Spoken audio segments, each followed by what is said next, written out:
is going on, everybody? Welcome back to On the Frets. Today we are going to continue with the sus chord, and we are going to show you the A sus chord. So let's get in here and take a look at it.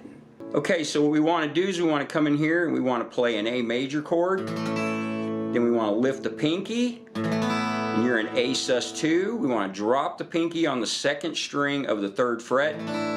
A sus4, lift the pinky. A sus2, drop the pinky. A major. Okay, so one more time. A sus2, A sus4, back to A sus2, and back to A major. Man, that's a beautiful chord right there.